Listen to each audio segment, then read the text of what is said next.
Hello everyone and welcome to our YouTube channel Growing Minds. आशा करते हैं आप सभी अच्छे होंगे। तो चलिए आज फिर एक नए टॉपिक के साथ हम हाजिर हैं आपके सामने और बात करते हैं इनइक्वालिटी की। इनइक्वालिटी रीजनिंग का एक ऐसा टॉपिक है जिससे हर किसी एग्जाम में आपसे क्वेश्चन पूछे जाते हैं और बैंकिंग में तो 4 से 5 क्वेश्चन भी एक ही एग्जाम के अंदर आपसे इस टॉपिक से पूछ लिए जाते हैं। तो सबसे पहले हम जब इनइक्वालिटी की बात करेंगे तो बहुत इनिशियल लेवल पे इनिशियल इसके कंसेप्ट को लेके चलेंगे। उसके बाद में हम कोडेड और रिवर्स इनइक्वालिटी की भी बात करेंगे। तो चलिए देखते हैं और आगे बढ़ते हैं। इनइक्वालिटी के जो क्वेश्चंस होते हैं वो सबसे पहले जानते हैं कि किस तरह से पुट किए जाते हैं। बिल्कुल फ्लोजिज्म की तरह ही इसके भी क्वेश्चन आपको स्टेटमेंट और कंक्लूजन के रूप में मिलेंगे। आपको एक स्टेटमेंट दिया होगा और उसके बेसिस पे आपको कुछ कंक्लूजन्स को चेक करना होगा कि वो conclusions according to statement fit बैठते हैं या फिट नहीं बैठते हैं। अब देखिए इनइक्वालिटी जैसा कि नाम से ही पता है असमानता। तो जो इसके स्टेटमेंट होती है उसमें हम एक एग्जांपल से ही देख लेते हैं कि मान लीजिए A B C D E ये हमको 5 एलिमेंट दे रखे हैं और इसमें इनके बीच में कुछ सिंबल्स का यूज किया होगा। जैसे कि ये आप सभी जानते हैं इक्वल टू का साइन है, ये ग्रेटर देन का साइन है, सॉरी लेस देन का साइन है, ये लेस देन इक्वल्स टू का साइन है, ये ग्रेटर देन का साइन है और ये ग्रेटर देन इक्वल्स टू का साइन है। तो मेनली सबसे पहले तो हमें इन साइन या सिंबल के जो मीनिंग्स होते हैं वही हमको पता होने चाहिए। ये साइन ये सिंबल हमें पढ़ने आने चाहिए। तो चलो देखते हैं। देखिए a is equal to b, आप सभी जानते हैं इसका मतलब क्या हुआ। a क्या है, b के बराबर है। Then b is less than c। देखिए जो ये साइन होता है ये लेस देन का होता है। इसका साइन होता है लेस देन को हम इसको किस तरह से पढ़ते हैं, इससे लेफ्ट साइड से राइट की तरफ इधर पढ़ते हैं, लेफ्ट से राइट की तरफ। क्योंकि अगर हम इसको इस तरह से पढ़ेंगे तो यही साइन किसका हो जाएगा, ग्रेटर देन का हो जाएगा। किसका हो जाएगा, ग्रेटर देन का। आगे बढ़ते हैं। C इज इक्वल्स टू और ग्रेटर देन D। अब इसका यहाँ मतलब है, यहाँ तो हमको डेफिनेटली पता था कि B क्या है, छोटा है C से। यहाँ भी पता था कि A और B बराबर हैं। लेकिन इस वाले केस में C से D बड़ा है या फिर उसके बराबर है। C बराबर भी हो सकता है D के और C छोटा भी हो सकता है किससे, D से।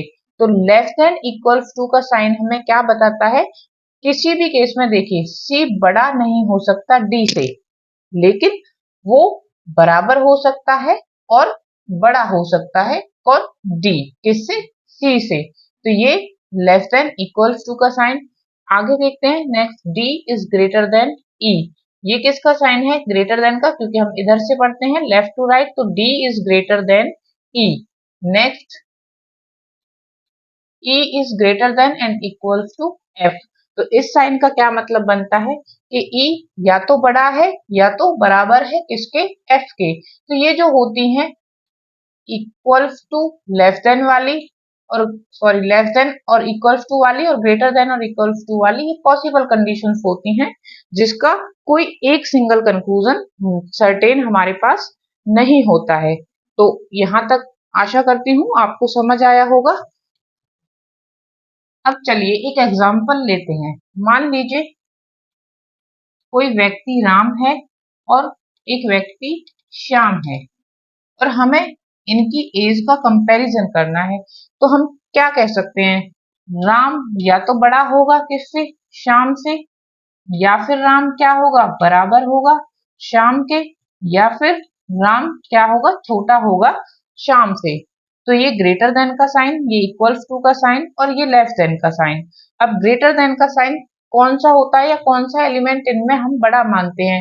तो देखिए जो ये साइन होता है, या आप इस वाले को ले लीजिए लेस देन वाले को या ग्रेटर देन वाले को, इसको याद रखने का एक सिंपल तरीका होता है कि जिस साइड माउथ ओपन होगा, जिस साइड ये ओपन होगा उस साइड वाला एलिमेंट क्या होगा, बड़ा होगा। अगर इसके यहाँ ए है तो ए बड़ा हो जाएगा किससे, बी से। और इस तरह से अगर ये मिलता है तो माउथ किस तरफ ओपन है सेकंड वाले, इसमें बी की तरफ, तो कौन बड़ा होगा, बी बड़ा होगा। इक्वल्स टू होता है। तो ये जो तीन होते हैं इनसे हमें मिलते हैं सर्टेन रिजल्ट, जहां हमें 100% पता होता है कि बड़ा है, छोटा है या फिर इसके इक्वल है। लेकिन जब ये साइन बीच में आ जाते हैं तो जो कंक्लूजन होता है उसका हमें नहीं पता होता है सर्टेनली कि वो छोटा है या फिर बड़ा है। अब देखिए कुछ और चीजें भी हमें इसमें समझनी होंगी। मान लीजिए आपके सामने कोई स्टेटमेंट है, ए is greater than B, B is greater than C and C is greater than equals to D and D is equals to E। हम बहुत बेसिक से क्वेश्चंस को लेके चलेंगे ताकि आपका कंसेप्ट जो है वो माइंड में बिल्कुल सेट हो जाए। अगर कंसेप्ट क्लियर हो जाता है तो फिर आप ट्रिकी क्वेश्चन भी आसानी से कर सकते हैं। और अभी हम यहाँ कोई ट्रिक की बात नहीं करेंगे, हम बेसिक कंसेप्ट को ही लेंगे और उसी के हिसाब से अपने क्वेश्चंस को सॉल्व करेंगे। तो देखिए मान लीजिए आपसे पूछा जाए कि ए और ई के बीच का रिलेशन। अब वो जब आपको कंक्लूजन देगा तो अपनी तरफ से कोई साइन लगा के देगा और आपको वही साइन का बताना है कि वो ठीक है या ठीक नहीं है। मान लीजिए उसने पहला कंक्लूजन ये दे दिया, सेकंड कंक्लूजन उसने ये दे दिया एंड थर्ड कंक्लूजन उसने सॉरी ये दे दिया। देखिए हमें देखना होता है कि जिन दो एलिमेंट के बीच में हमें बताना है रिजल्ट, उन दो एलिमेंट के बीच में कौन कौन से साइन यूज हुए हैं। अगर हम यहाँ देखें तो ए और ई के बीच में ये साइन यूज हुए हैं। अगर सारे साइन एक ही डायरेक्शन में है, मीन्स ग्रेटर देन वाला साइन ही है, चाहे इसके साथ इक्वल्स टू, लेकिन साइन किसका है, ग्रेटर देन वाला है। अगर एक भी कोई ग्रेटर देन वाला साइन आ जाता है तो इनके बीच जो रिलेशन होता है वो ग्रेटर देन का बनता है डेफिनेटली। तो ए क्या होगा, ग्रेटर देन होगा ई से। मान लीजिए यहाँ पे भी अगर इक्वल्स टू का साइन होता तो भी हमको एक तो ग्रेटर देन मिलता, तो भी हमारा आंसर क्या होता, ठीक होता। इनमें से कोई नहीं होता तो भी हमारा आंसर क्या होता, ठीक होता। लेकिन अगर मान लीजिए इन तीनों के नीचे ही क्या होता, ग्रेटर देन और इक्वल्स टू का, तो हमें सर्टेनली ये नहीं पता होता कि ए क्या होगा, ई से बड़ा ही होगा। ई से बड़ा भी हो सकता है और ई के क्या हो सकता है, बराबर भी हो सकता है। क्योंकि आप यहीं से देखते चलिए, अगर ई और डी बराबर हैं, मान लीजिए ई 5 है तो डी भी क्या होगा, 5 होगा। अब एक केस लेके चलते हैं जब ये बड़ा वाला होगा और एक केस लेके चलेंगे कि वो इक्वल है। मान लीजिए कि हम नीचे वाले को मानते हैं कि इक्वल है, अगर यहाँ तक ये इक्वल ही है तो क्या होगा, ए ई के क्या होगा, इक्वल होगा। लेकिन मान लीजिए कि यहाँ ये 7 होता, यहाँ बेशक ये 7 ही होता, या फिर यहाँ भी ये बड़ा हो सकता था क्योंकि उसने ग्रेटर देन और इक्वल्स टू का साइन दिया है, तो बड़ा भी हो सकता है और बराबर भी। तो दोनों पॉसिबिलिटीज बनती हैं, बड़ा भी हो सकता है और बराबर भी। तो उस कंडीशन में ये वाली जो कंक्लूजन होता है वो फिट नहीं बैठता और हम इसको क्या कहते हैं, रॉन्ग कंक्लूजन। देखिए फिर से पहली वाली स्टेटमेंट पे ही आते हैं। सेकंड कंक्लूजन, हालांकि आपको ये अब समझ आ गया होगा, जब ये वाला कंक्लूजन सही है, अब उसने कहा ए इज ग्रेटर देन और इक्वल्स टू ई, नहीं, हमको ये सर्टेनली पता है कि ये गलत है क्योंकि ए तो क्या है, ए तो ए से बड़ा है। अगर वो बड़ा है तो फिर इक्वल्स टू नहीं होगा। ए इज इक्वल्स टू ई, ये भी कैसी है, कंडीशन हमारी फॉल्स है क्योंकि ए ई के इक्वल नहीं है, ए क्या है, ई से ग्रेटर है। अब देखिए हम नेक्स्ट देखते हैं, इन एलिमेंट को रहने देते हैं ऐसे ही और अब साइन यूज करते हैं। ठीक है, अब मान लीजिए फिर से आपसे पूछा जाता है ए और डी के बीच में रिलेशन पूछा जाता है और इधर है, तो कंक्लूजन तो क्या कहता है कि ए इज ग्रेटर देन डी, है या नहीं आपको बताना है। अब हम जब चेक करेंगे तो हमको तो ये मिल जाएगा पहले ही, अगर पहले ही आपको एक साइन मिल गया लेस देन का तो किसी भी कंडीशन में आगे बढ़ने की भी जरूरत नहीं है, ए क्या है वो बड़ा हो ही नहीं सकता। क्योंकि अगर मान लीजिए ये जब एक ही डायरेक्शन में है तो ये इधर वाले ही राइट हैंड वाले क्या होंगे, बड़े हो जाएंगे। लेकिन अगर इनमें से किसी के बीच इधर भी साइन आ जाता, तो अगर इन्हीं एलिमेंट के बीच में इस तरह कोई साइन आ जाते हैं एक दूसरे के अपोजिट, तो वहां हम सर्टेनली कुछ भी नहीं कह सकते, तो हम उन कंक्लूजन्स को रॉन्ग करते हैं कांट से में, क्योंकि वहां पॉसिबिलिटी होती है कि वो एक दूसरे से बड़े, इक्वल या बराबर हो सकते हैं, बट हमें उनका कोई सर्टेन रिजल्ट पता नहीं होता है। कब? जब आपस में ये अपोजिट टकरा जाते हैं, एक लेस देन का एक ग्रेटर देन का आ गया, एक ग्रेटर देन का और एक एक लेस देन का और एक ग्रेटर देन का, तो ऐसी कंडीशंस में हम क्या करते हैं, कंक्लूजन्स को रॉन्ग। चलिए, मान लीजिए आपसे पूछा B is less then E, तो B is less then E, यहाँ कहीं ना कहीं हमें जो रिजल्ट है वो थोड़ा सा रिवर्स देखना पड़ेगा। E क्या है? अब देखिए, B से C या तो इक्वल है या फिर ग्रेटर है, लेकिन C से D ग्रेटर ही है और D और E क्या है? बराबर है। तो अगर D और E बराबर हैं और C D से बड़ा है, तो E भी क्या हुआ? D से बड़ा हुआ। E क्या हुआ?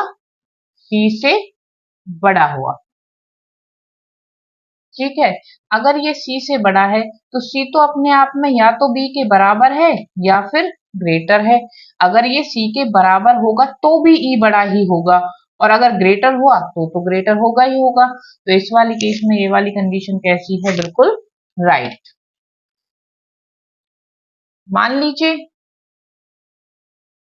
पूछा जाता A और C में लेस देन और इक्वल्स टू, देखिए A और C के बीच में साइन क्या है? ये अभी मैंने आपको बताया था शुरू में ही कि अगर एक ही साइड वाले साइन आते हैं और उनमें से अगर हमको ये साइन मिल जाता है, अगर देखिए साइन इस तरह से है, तो सिर्फ हमें एक ग्रेटर देन की जरूरत होती है पहले वाले एलिमेंट को ग्रेटर प्रूफ करने के लिए। और अगर इधर वाले साइन होते हैं लेस देन वाले, तो अगर एक साइन भी उनमें कोई लेस देन वाला है, मान लीजिए ये लेस देन वाला है इन तीनों में से, तो भी जो ये वाली संख्या होगी या ये वाला जो एलिमेंट होगा वो क्या होगा? बड़ा होगा इस वाले एलिमेंट से। अगर कहीं पे भी हमें एक सिंगल ग्रेटर देन या लेस देन मिलता है, तो इस वाली कंडीशन में A is greater then C में हमें A इज लेस देन और इक्वल्स टू C में हमें क्या मिल रहा है? A is less than C।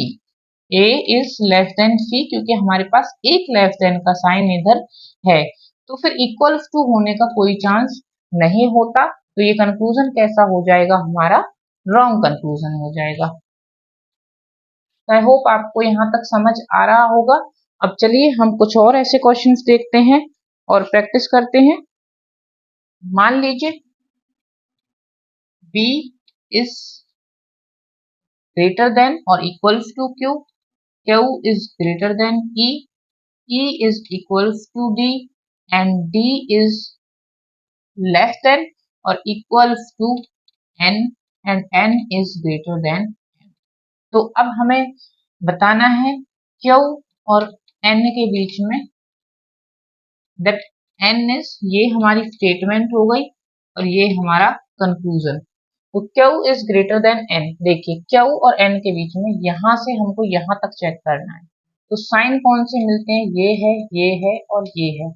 मैंने आपको बताया था कि अगर साइन ऐसे मिल जाए कहीं भी, इनके नीचे इक्वल्स टू है या नहीं है उससे फर्क नहीं पड़ता, अगर इस तरह के साइन मिल जाए तो देखते ही हमें क्या कर देना है? उसको रॉन्ग।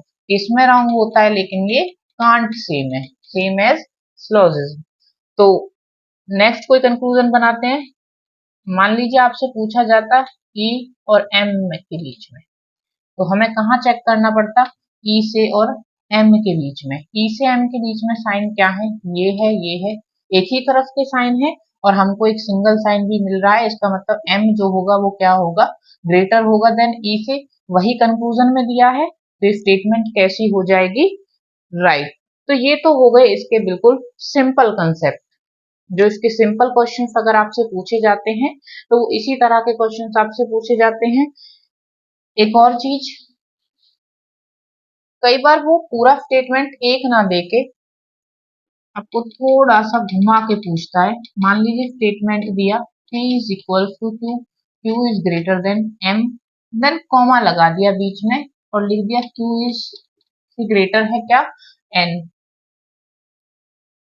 अब आपसे कोई रिलेशन पूछ लेगा ऐसा। अब देखिए यहाँ इसमें और इसमें एक कॉमन है हमारे पास क्यू, तो अगर इनमें से किसी के बीच में रिलेशन पूछा जाएगा तो हम इस क्यू को यूज करके उनके बीच का रिलेशन क्या कर सकते हैं, निकाल सकते हैं।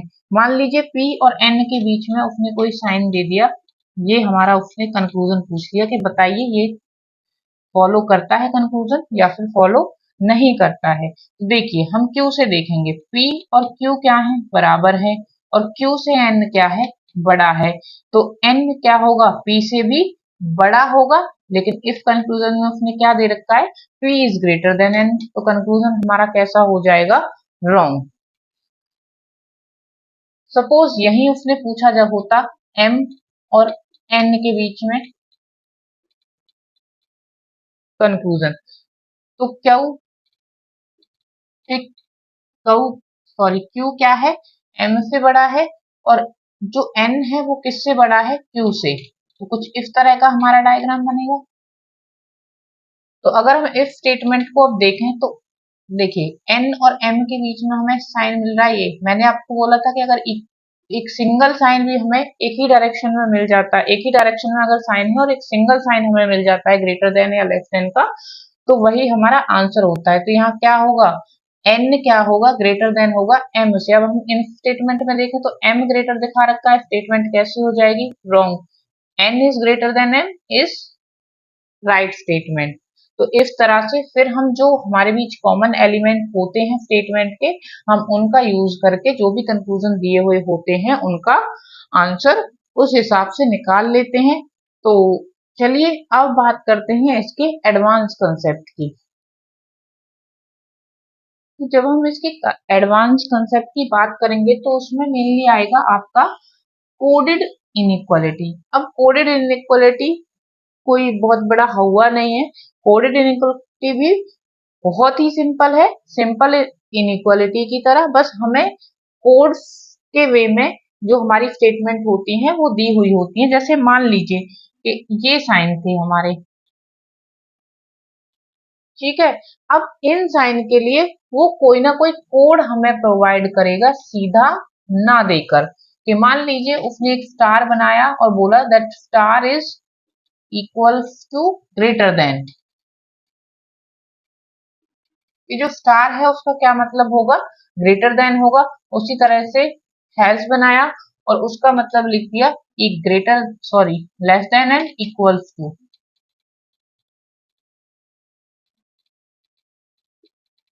इस तरह से तो जो स्टेटमेंट होगी वो किस तरह से होगी, मान लीजिए ए और उसको लिखना है क्या, less than equals to B, तो वो क्या लगा के देगा हमको, ये वो जो कोडेड एलिमेंट बनाएगा या फिर वो जो कोडेड सिंबल यूज करेगा, वो कोडेड सिंबल हमारे पास होंगे और उनका कोड हमें गिवन होगा कि किस तरह से हमें किस तरह से उन्हें यूज किया गया है। उसकी हेल्प से हम इन कोड्स को डिकोड करेंगे और अपना क्वेश्चन हम सिंपली जैसे सॉल्व करते हैं उस तरह से ही सॉल्व करेंगे। लेकिन ये तो बात हुई सिंपली जब हम क्वेश्चंस को सॉल्व करेंगे। जो कोडेड होते हैं, कोडेड जो इनइक्वालिटी होती है, अगर हम उसको पहले इन सिंबल्स को इनमें कन्वर्ट करें उसके बाद हम आंसर्स को चेक करें तो वो क्या हो जाएगा, बहुत टाइम कंज्यूमिंग हो जाएगा। और जो कॉम्पिटिटिव एग्जाम में होते हैं, कॉम्पिटिटिव जो एग्जाम होते हैं उसमें जो मेन फैक्टर होता है वो टाइम ही होता है, कि हमें क्वेश्चंस को सिर्फ करना नहीं होता, हमें उन्हें स्पीडली एक्यूरेसी के साथ करना होता है। तो उसके लिए हम थोड़ा बहुत लॉजिक प्लस ट्रिक्स वगैरह यूज करते हैं। तो मैं इसके जो ट्रिक्स, लॉजिक्स और कोडेड इनइक्वालिटी के जो क्वेश्चंस हैं वो आपको नेक्स्ट वीडियो में कंप्लीट कराऊंगी। आज के लिए इतना ही, वीडियो को ज्यादा लंबा नहीं करते हैं। तो thank you and keep watching, मिलते हैं नेक्स्ट वीडियो में इनइक्वालिटी के एडवांस कंसेप्ट के साथ।